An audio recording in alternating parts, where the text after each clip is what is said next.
Hello મિત્રો, કેમ છો બધા? આજના વિડીયોની શરૂઆત કરીએ એ પહેલાં ડિસ્ક્લેમર જોઈ લેવું. અને શરૂઆત આપણે રાબેતા મુજબ બજારની વાતોથી કરીએ છીએ, પણ પછી આજે શનિ રવિનો સમય છે, રવિવાર ખાસ કરીને, એટલે વિડીયો થોડો ઘણો લાંબો બનશે, પણ કામની વાતો ઘણી બધી આપણે વિડીયોની અંદર સમાવેશ કરવાના છીએ. તો ખાસ કરીને ખૂબ ઇન્ફોર્મેટિવ અને કામ માટેનો વિડીયો કહી શકાય, કારણ કે અઠવાડિયે એકાદો જ વિડીયો આપણે લાંબો બનાવીએ છીએ. બાકી જનરલી 10-12 મિનિટ તો બહુ થઈ ગયું, પણ રવિવારે થોડી આપણે વધારે વાત કરીએ છીએ અને દરેકને થોડી નિરાંત હોય, શાંતિથી આપણે વાત થઈ શકે. એટલા માટે શરૂઆત જે કરવાની છે બજારની વાતથી કરીએ. બજાર જે છે એ હવે એવી જગ્યાએ છે કે જ્યાંથી ઉપરનો પણ કદાચ બ્રેકઆઉટ આપી શકે અને નીચેનો પણ આપી શકે. આમ ઘટનાઓ ઘણી બધી ડ્યુ છે. ખાસ કરીને જીએસટી રેટ કટ જે છે એની પોઝિટિવિટી હતી, વળી પાછી એની પોઝિટિવિટી થોડી ઓછી થઈને છેલ્લે બજાર બંધ આવ્યું, કારણ કે જે કંઈ ગેઇન હતો કે સ્ટ્રેન્થ હતી એ છેલ્લા સેશનમાં બજારે ગુમાવી દીધી હતી. હજી ટેરિફ માટેનું જે કહેવાય એ આવનારા સમય ઉપર ટળ્યું છે. ચારે બાજુથી બયાનબાજી ચાલે છે, સ્ટેટમેન્ટ આવે છે, ખાસ કરીને ટ્રમ્પ સાહેબના કે ભારતને અમે ગુમાવી દીધું, રશિયા અને ભારતને અમે ચીનના હાથમાં ગુમાવી દીધું, હવે બહુ મોડું થઈ ગયું છે, ભારત અમને ડીલ આપી હોત ને, આ બધું ચાલે છે. ઘણા બધા સ્ટેટમેન્ટ તમે પણ જોતા હશો. પણ એ બધું પોઝિશનિંગ છે, નક્કર ગણતરી કંઈ પણ આમ જે કહેવાય કે જાહેરાત કે કોઈ વસ્તુ માટે બેસીને નક્કી ન થાય ત્યાં સુધી આ બધી વસ્તુઓનો કોઈ મતલબ નથી. પણ એક વસ્તુ ખરી કે હવે એક એવી પરિસ્થિતિ છે કે બહુ વધારે કોઈ નેગેટિવિટી પણ નથી અને વધારે એટલી બધી પોઝિટિવિટી પણ નથી. એફઆઈડીઆઈની એક્ટિવિટી લગભગ આમ દરરોજ સ્ટેગ્નન્ટ જેવી છે. ડીઆઈ થોડું થોડું ખરીદવાના મૂડમાં હોય, એફઆઈ ખરીદતું નથી, વેચતું નથી. ખાસ કરીને થોડું થોડું વેચવાનું ચાલુ છે, પણ આ વસ્તુ રહેવાની જ છે, કારણ કે અમેરિકામાં બોન્ડ યીલ્ડ હાઈ હશે એટલા માટે. અને બીજું એ કે આપણને ખબર છે કે આપણો જીડીપી અને કન્ઝપ્શન ઇકોનોમી છે, એટલે આવનારો સમય સારો રહેશે. પણ એમાં એક ધારો જ સારો સમય રહેશે એવું જરૂરી નથી. ચડાવ ઉતાર હંમેશા આવે રાખે. આપણે દરેક સ્ટોકના ચાર્ટ જોઈએ છીએ તો ક્યારેય કોઈ ચાર્ટ આપણને એવો નથી જોવા મળતો કે જે એક ધારો સતત લાંબો સમય સુધી ઉપર ને ઉપર જતો. બજારનું પણ એવું જ છે અને ઇકોનોમી પણ એ જ રીતે ચાલતી હોય છે. એટલે વચ્ચે કદાચ થોડું કન્સોલિડેશન માટેનો સમય આવે, થોડું રોકાઈને બજાર ચાલે, થોડું કરેક્શન થાય, એવું પણ બને. અને કદાચ કોઈ એવા સમાચાર, દાખલા તરીકે જીડીપી છે એ હમણાં ખૂબ સરસ આંકડા આવ્યા, પણ હવે પછીના જીડીપીમાં થોડું સેટબેક પણ આવે તો બજાર એને નેગેટિવ પણ લઈ શકે છે. પણ જ્યાં સુધી રિટેલ ઇન્વેસ્ટરનો ભરોસો છે અને એસઆઈપી ફ્લો જ્યાં સુધી ચાલુ છે ત્યાં સુધી કોઈ પ્રશ્ન નથી. જીએસટી રેટ કટ સરકારે કર્યો છે, એટલે સરકારના પોતાના ખર્ચા, એક્સપેન્ડિચર જે કહેવાય એ કમ્પન્સેટ આગળ જતાં કઈ રીતે કરે છે, કારણ કે આ આવક જો ઘટશે તો એ સરકારની જ ઘટશે કદાચ, અને જો ન ઘટે તો જીડીપી જે છે એ એમનેમ રહે અને સરકારની ગ્રોથ માટેની યોજનાઓ ચાલુ રહે. પણ આ બધું આવનારો સમય કહેશે, એટલે આપણે આવનારા સમયમાં બધી જ વસ્તુ માટે તૈયાર રહેવાનું છે. અને ગયા વિડીયોની એક કોમેન્ટમાં આમ તો મારી વાત હતી એ પકડીને એક મિત્રએ કોમેન્ટ કરી હતી કે બજારમાં ગમે તે હોય આપણે આપણા સ્ટોક પૂરતું ધ્યાન રાખવું, બહુ અવાજ વધારે સાંભળવો નહીં. એ વાત સાચી છે કે આપણું યુનિવર્સ જેટલું હોય ને એટલા પૂરતો. હા, બજારનો ટ્રેન્ડ તો જોવો પડે, ઇકોનોમી કઈ દિશામાં જાય છે, ઘટનાઓ કઈ રીતે બને છે, એને આપણે જોતા રહીએ, જેથી કરીને આપણે આપણી સ્ટ્રેટેજી ગોઠવી શકાય. પણ એટલી બધી ચિંતાઓ કરવાથી કે એને આપણે એટલી બધી અસર લઈ લેવાથી કંઈ વળવાનું નથી. કહેવાનો મતલબ એ હતો.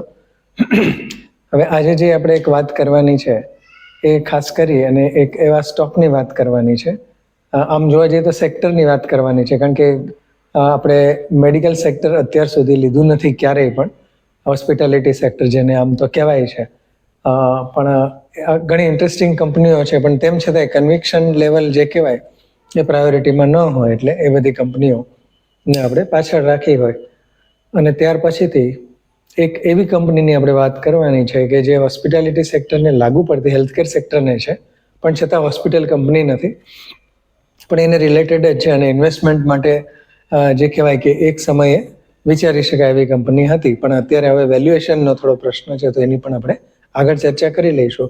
તો હોસ્પિટલ સેક્ટરની ચર્ચા કરીએ ત્યારે સૌથી પહેલો મારો એક વિચાર, મારો રિમાર્ક્સ જે છે ને એ રીતનો છે કે હોસ્પિટલ સેક્ટરમાં જેટલી પણ કંપનીઓ છે એનું તમે લિસ્ટ લઈને બેસો, સારી 5, 6, 7 કંપનીઓ લઈ અને જોશો તો આ દરેક કંપનીઓ જે છે એનો પી રેશિયો ખૂબ હાઈ છે, અને રિટર્ન રેશિયો જે કહેવાય ROE અથવા ROC જે કહેવાય એ કોઈ કંપનીના એવા બધા તોડફોડ નથી. કોઈ અમુક નાની એવી કંપનીઓ, નાની ઇસ્યુ આવેલા જે હોય, હમણાં આઈપીઓ આવેલી કોઈ અપવાદરૂપ એવી કંપનીઓ જોઈએ કે જેણે કોઈ એકાદ ક્વાર્ટર કે 1-2 ક્વાર્ટર ખૂબ સારું 30-40% ROC કે ROE જનરેટ કર્યું હોય. અધરવાઇઝ બાકી કોઈ કંપનીઓ ખાસ રિટર્ન રેશિયો હાઈફાઈ નથી, ભલે એટલા નબળા પણ નથી, પણ એની રેન્જ જે છે ને એ 15 થી 20ની આજુબાજુમાં છે રિટર્ન ઓફ ઇક્વિટીની, અને ROC પણ એની આજુબાજુમાં લઈ શકાય, થોડો ઘણો ફેરફાર છે. આ એક ખાસિયત કહી શકાય હોસ્પિટલ સેક્ટરની અથવા તો હેલ્થકેર સેક્ટરની કંપનીઓની. વધારે ડિટેલથી દરેક કંપનીઓમાં આપણે જોવા જઈશું તો વિડીયો થોડો બોરિંગ બનશે, પણ એના કરતાં આપણી કામની વાત લઈ લઈએ તો સૌથી પહેલી કંપની એપોલો હોસ્પિટલ આવે, અને આ ક્ષેત્રની જાયન્ટ કંપની કહી શકાય. ખૂબ સારું મેનેજમેન્ટ, ખૂબ સારો ટ્રેક રેકોર્ડ, ખૂબ સારા પ્લાનિંગ છે કંપનીના, અને કંપનીનો બીજું એક વર્ટિકલ જે ફાર્મસી બિઝનેસ છે એ પણ પ્રમાણમાં સારું કરી રહ્યો છે. ભવિષ્યમાં એનું પણ વેલ્યુ અનલોકિંગ થાય. ROC ROE ઠીક કહી શકાય એવું. પી રેશિયો મોડરેટ છે. મોડરેટ એટલે જે ફાર્મા હોસ્પિટલનો બધાનો હાઈ છે એમાં થોડો ઘણો મોડરેટ છે, બાકી એનો પણ કંઈ એટલો મોડરેટ નથી. પણ શિરમોર કંપની જે છે એપોલો હોસ્પિટલ કહી શકાય, એને ખાસ કરીને એનો સ્ટડી કરવો જોઈએ. રિઝલ્ટ સારા આવે છે, અને પ્રમાણમાં આ ટ્રેન્ડ જે છે પ્રાઇવેટ હોસ્પિટલ્સનો એ વધતો જાય છે, અને ગવર્મેન્ટની પણ કેટલીક સ્કીમ છે કે એમાં કેટલાક ડિસીઝ, કેટલાક ઓપરેશન જે પ્રધાનમંત્રી આરોગ્ય યોજના PMJY એના અંતર્ગત આવતી જાય છે, એમાં કેટલીક હોસ્પિટલોનો સમાવેશ કર્યો છે. તો આ પણ ક્ષેત્રમાં કંપનીઓ સારું કરી શકે છે. બાકી તો કોર્પોરેટ હોસ્પિટલો જે આ બધી છે એમાં ગ્રોથથી માંડી અને ભવિષ્ય પણ સારું જ રહેશે, એ કોઈ ચિંતાનું કારણ નથી. બીજી હોસ્પિટલની આપણે વાત કરીએ, એ મારા માટે ખાસ કરીને સ્ટડી કરો. મેં 3 થી 4 વખતે શેરને ટ્રેક કર્યો, સ્ટડી કર્યો, પોર્ટફોલિયોમાં સમાવવા માટેનું મન બનાવ્યું, પણ કોઈને કોઈ કારણસર એની ક્વોન્ટિટી ભેગી વધારે ના થઈ. વિડીયોમાં પણ ચર્ચા કરવામાં બીજી પ્રાયોરિટી આગળ આવી જતી હતી, અને મારાથી પણ એનું હોલ્ડિંગ કે એવું કંઈ ખાસ એના સ્ટોક ભેગા ન કરી શકાય. વોચ લિસ્ટમાં કદાચ ન ગણ્યા જેવા પડ્યા હોય તો ભાવ જોવા માટે. એ છે નારાયણ હૃદયાલય. આ પણ એક હોસ્પિટલ સેક્ટરની જ કંપની છે. કંપનીનો ખાસિયત એ છે કે ઇન્ડિયામાં બિઝનેસ છે, એવી રીતે કેમેન આઇલેન્ડ છે ત્યાં પણ કંપનીની હોસ્પિટલ છે, અને ખૂબ સારું પરફોર્મન્સ કરી રહી છે. હેલ્થકેર સેક્ટરની સારી કંપનીઓમાં આવે છે.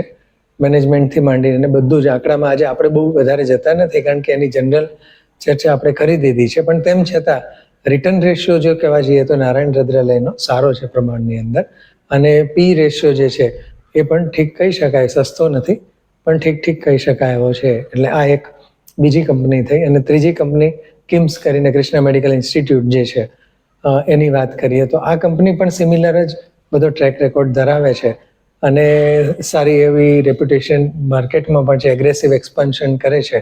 ઘણી જગ્યાએ તમે આ હોસ્પિટલને જોઈ શકો છો, કેટલા બધા સિટીમાં એક્સપાન્ડ કરતા જાય છે, અને વર્કિંગ કે સારું કરી રહી છે. આનો પણ ROC ને ROE છે ઠીક કહી શકાય એવું છે. અને આ કંપની વધારે પડતી આમ જોવા જઈએ તો ગવર્મેન્ટની સાથે કોલેબરેટિવ કામ પણ ઘણું સારું કરી રહી છે. એટલે આ કંપની. બાકીની એક છે હેલ્થકેર ગ્લોબલ, HCG જેને કહેવાય છે. તો આ પણ એક સારી કંપની કહી શકાય, પણ પી રેશિયો હાઈ છે, રિટર્ન રેશિયો ઠીક કહી શકાય એવું છે, વર્કિંગ સારું છે. પ્રમાણમાં કોઈ આમ કહેવાય ને કે આ બધી કંપનીઓને એમાં શું જુદું છે એ જોવા જઈએ તો એ જુદી જે વસ્તુઓ છે એ ઓલ ઓવર એટલી બધી એ આપણને ધ્યાનમાં લેવી પડે એવી નથી. કોઈની રિજનલ પ્રેઝન્ટ વધારે છે, કોઈ અમુક રાજ્યમાં સ્ટ્રોંગ છે, કોઈ જે છે એને કંઈક અલગમાં મોડ છે. દાખલા તરીકે એક કંપની છે રેઇનબો ચિલ્ડ્રન હોસ્પિટલ કરીને, તો એ આખું બાળકોના સેગમેન્ટમાં છે, અને એ કંપની પણ ખૂબ સારું વર્કિંગ કરી રહી છે, કારણ કે બાળકોના સેગમેન્ટમાં છે એટલે એનો થોડી પ્રોફિટેબિલિટી જે કહેવાય, પ્રોફિટ માર્જિન થોડો ઘણો સારો એ મેળવી શકે છે, કારણ કે બાળકો માટે લોકો પૈસા ખર્ચતા હોય છે અને એમાં વિચાર નથી કરતા હોતા, એટલે થોડું પ્રીમિયમ એ કંપની લઈ શકે છે. બાકી તો હોસ્પિટલ સેક્ટરનો સ્ટડી કરવો હોય તો પર બેડ રેવન્યુથી માંડીને ઘણા બધા મેટ્રિક્સ છે કે જેને આપણે કમ્પેર કરી શકાય. પણ આમ જોવા જઈએ તો આ બધામાં આટલો બધો ડિફરન્સ નથી. જે ફરક છે ને એ બધો ઇન્વેસ્ટમેન્ટને લગતા નિર્ણયમાં આપણને અસર કરે ને એટલો બધો ફરક નથી. હા, પછી કારણ કે આપણી કોઈ ચોઈસ એવી ના હોય કે મારે હોસ્પિટલ સેક્ટરમાં કોઈ કંપની સારી ગોતવી છે પણ એ બાળકોને લગતી જ હોવી જોઈએ એવું જરૂરી નથી. પણ રિટર્ન રેશિયો કે બીજી બધી વસ્તુઓથી આપણે જોઈ શકતા હોઈએ છીએ. અને ત્યાર પછીની જે કંપની છે એ છે મેક્સ હેલ્થકેર. મેક્સ હેલ્થકેર જે કહેવાય કે આ બધી કંપનીઓમાં કદાચ કોઈ એક જ કંપની અથવા બે જ કંપની માટેનો મને વિડીયો બનાવવાનું કહેવામાં આવ્યું હોત તો મેં ચોક્કસ મેક્સ હેલ્થકેર અને નારાયણ હૃદયાલય આ બેનો જ બનાવ્યો હોત. મેક્સ ગ્રુપની કંપની જે છે પહેલા જોવા જઈએ તો રેનબક્સી ગ્રુપ હતું અને કહેવાય ને કે ઘણા ઇસ્યુ થયા હતા પ્રમોટર ઇસ્યુ, અને ત્યાર પછીથી ઘણા બધા સુધારા થઈ અને મેક્સ ગ્રુપની ઘણી કંપનીઓ, મેક્સ ફાઇનાન્શિયલ છે, મેક્સ રિયલ એસ્ટેટ છે, આ બધી કંપનીઓનું પરફોર્મન્સ પ્રમાણમાં સુધરી રહ્યું છે. તો મેક્સ હેલ્થકેર જે છે એ પણ ખૂબ સારો ટ્રેક રેકોર્ડ ધરાવતી પણ થોડો ઘણો હાઈ પીઈ અને પ્રમાણમાં ઓછું રિટર્ન રેશિયો ધરાવતી કંપની છે. પણ તેમ છતાં કોઈ એક કે બે કંપનીનો સ્ટડી કરવાનો આવે તો એ મેક્સ હેલ્થકેર અને નારાયણ હૃદયાલય જ આવી શકે છે. પણ મેક્સ હેલ્થકેર જે છે એનું એક્સપાન્શન સારું એવું થઈ રહ્યું છે, કારણ કે આ બધી હોસ્પિટલો જે છે એમાં બે જાતના એક્સપાન્શન હોય છે, એક ગ્રીનફિલ્ડ એક્સપેન્શન અને એક બ્રાઉનફિલ્ડ એક્સપેન્શન, કે જેમાં કંપની બીજી કોઈ જગ્યાએ લઈ અને પોતાની હોસ્પિટલ બનાવે એ એક્સપાન્શન હોય, જેમાં થોડી કોસ્ટિંગ વધારે હોય કારણ કે એમાં દેવું કંપનીને વધી જતું હોય છે. જ્યારે પોતાની જ હોસ્પિટલ જે પરિસરમાં હોય એમાં બીજું કોઈ ગ્રાઉન્ડ બનાવીને અથવા એ જ હોસ્પિટલને એક્સપાન્ડ કરીને કરતી હોય એ એક્સપાન્શન પ્રમાણમાં સસ્તું પડતું હોય છે, એમાં કોસ્ટિંગ ઓછું આવતું હોય છે અને રિટર્ન રેશિયો કે બેડ કેપેસિટી જે છે વધતી જતી હોય છે. મેક્સ હેલ્થકેરે ખાસ કરીને ખૂબ બેડ કેપેસિટી વધારવા માટે ઘણું એક્સપાન્શન કરેલું છે, જ્યારે બીજી બધી કંપનીઓમાં એ પ્રમાણમાં એટલું એગ્રેસિવલી નથી કર્યું. ઘણી કંપનીઓ કરી રહી છે પણ તેમ છતાં મેક્સ હેલ્થકેરનું આ એક્સપાન્શન છેલ્લા તમે 3 વર્ષના રેકોર્ડ જુઓ તો ખૂબ સારી રીતે કર્યું છે અને સારા ગ્રોથથી આગળ વધતી કંપની છે. તો આ હોસ્પિટલ સેક્ટરની આટલી કંપનીઓ, આમ તો હજી ઘણી છે પણ છતાંય કહેવાય ને કે સિરમોર કંપનીઓ આ બધી છે. પ્રશ્ન એ આવે કે હું પોતે આના માટે શું સ્ટ્રેટેજી બનાવું છું, તો આમાંથી અત્યારે હું પોતે હેલ્થકેર સેક્ટરની કોઈ પણ કંપની માટેનું વિચારતો નથી. કદાચ એ ભવિષ્યમાં, કારણ કે ફંડ જ એટલું અત્યારે એલોકેટ નથી કરી શકાયું, કારણ કે મારી સ્ટ્રેટેજી છે કે બને એટલી ઓછી સ્ક્રિપ્ટથી મેનેજ થાય ત્યાં સુધી વધારે પડતી સ્ક્રિપ્ટ એડ ન કરવી, એટલા માટે. પણ છતાંય ક્યારેય એવું લાગશે તો એમાં બેમાંથી એક કંપની હોઈ શકે છે, મેક્સ હેલ્થકેર અને નારાયણ હૃદયાલય. પણ હોસ્પિટલની આ બધી કંપનીઓની સાથે સાથે જે એને રિલેટેડ જે છે એ છે ડાયગ્નોસ્ટિક કંપનીઓ, કે જેની અંદર મેટ્રોપોલિસ હેલ્થ આવે છે, થાઇરોકેર આવે છે, વિજયા ડાયગ્નોસિસ આવે છે.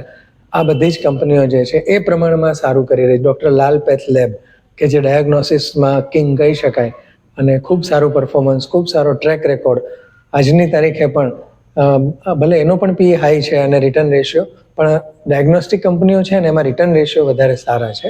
એટલે હોસ્પિટલવાળી કંપનીઓ કરતાં ડાયગ્નોસ્ટિક કંપનીઓ જે લેબોરેટરી ટેસ્ટિંગ માટેની ચેઇન હોય સ્ટાન્ડર્ડ કંપનીઓની, એને વધારે પ્રેફરન્સ હું આપું છું.